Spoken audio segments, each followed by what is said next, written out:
Paralysis. Paralysis के कई सारे कारण होते हैं।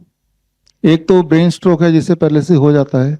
जैसे ही किसी को पैरालिसिस का अटैक आया तो वो बेस्ट टाइम है उसको रिवाइव करने का। जितना ज़्यादा समय बीत जाएगा उतना समय लगेगा उसको ठीक होने में।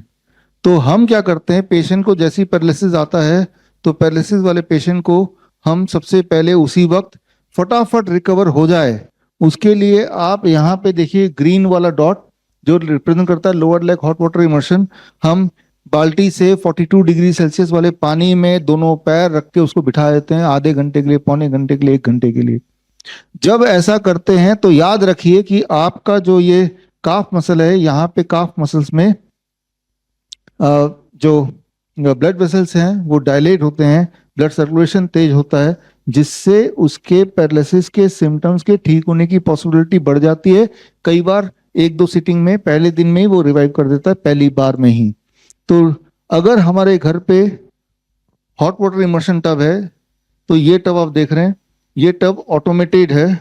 40 डिग्री सेल्सियस यहाँ सेट करके आप 40 डिग्री सेल्सियस पानी में, यहाँ तक के पानी में आधे पौने घंटे के लिए बिठा देंगे तो और फास्ट काम करेगा, उसी वक्त पैरालिसिस में रिवाइव करने में हेल्प मिलेगी।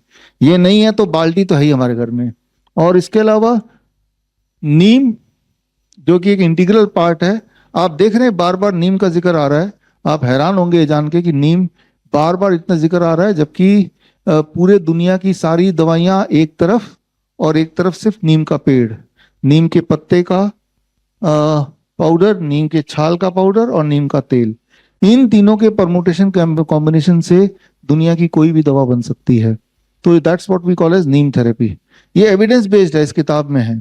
ये तीनों चीज अगर आपके पास है तो दवाइयां कोई भी बना लीजिए। इससे कैसे बनाना है सारा फॉर्मूला इसका किताब में है। इसके बल्कि green gold the Neem pharmacy पे बेस्ड हमारा कोर्स भी है। Course is CNTP certified Neem therapy practitioner course, 1 महीने का ऑनलाइन कोर्स है। इसे ज्वाइन करेंगे तो आप नीम थेरेपिस्ट बन सकते हैं। सर्टिफिकेशन श्रीधर यूनिवर्सिटी करती है। मैं सिर्फ ये बताना चाह रहा हूँ कि नीम जो दिखने में बड़ी सिंपल लगती है, इजीली अवेलेबल है। इजीली अवेलेबल भारत में है, दुनिया के हर कोने में नहीं है। तो वी आर लकी कि हमारे पास एक दवाई, गॉड का, भगवान का दिया हुआ दवाई है। तो पैरालिसिस में नीम का बहुत अच्छा उपयोग है। और पैरालिसिस में भी time as medicine, DIP 0 volt तो कराते ही हैं, ग्राउंडिंग जो बहुत मुख्य है। साथ में इसमें पंचकर्मा थेरेपी को भी जोड़ देते हैं ताकि वो पेशेंट बहुत जल्दी से रिवाइव करे। तो पंचकर्मा थेरेपी जोड़ते हैं। तो उसमें क्या पंचकर्मा थेरेपी है, कैसे होता है, उसके लिए Ayurvedic doctor Ananya is here. आप थोड़ा इस वाले पार्ट को एक्सप्लेन कीजिए। Good afternoon everyone, my self doctor Ananya, और हम इस स्लाइड के बारे में बात करेंगे पैरालिसिस, नमनेस और स्लो मूवमेंट। पैरालिसिस, जिसे हिंदी में हम लकवे की बीमारी भी कहते हैं।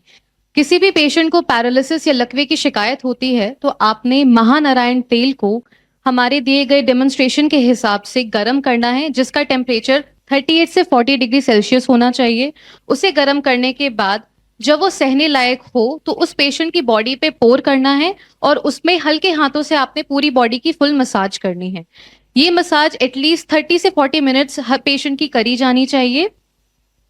नमनेस और स्लो मूवमेंट, नमनेस और स्लो मूवमेंट में किसी भी बॉडी के पार्ट पे कभी भी सुन्नता या उस बॉडी पार्ट का जो फंक्शन है वो डिक्रीज होता जा रहा है, तो आपने उस बॉडी पार्ट पे 30 से 40 मिनट्स इसी महानारायण तेल की मसाज करनी है। ये प्रक्रिया आपने 30 डेज एटलीस्ट रेगुलर करनी है। तो आपने देखा, सिंपल पैरालिसिस में जो काम करेगा नमनेस में भी वो काम करेगा। स्लो मूवमेंट बॉडी के हो जाते हैं। आप देखते हैं कई सारे लोग जो बूढ़े लोग होते हैं वो बहुत ही धीरे धीरे चलते हैं, उनके कदम भी बहुत थोड़े थोड़े होते हैं, बड़े मुश्किल चल पाते हैं। तो उनके लिए भी अभ्यंगा जो है ये बड़ा इंपॉर्टेंट है। यहाँ पे आपने देखा कि अभ्यंगा कैसे करते हैं। बड़ी से बड़ी बीमारी का आसान से आसान इलाज घर बैठे ही हो सकता है। अधिक जानकारी के लिए कांटेक्ट करें nearest doctor BRC clinic @ home.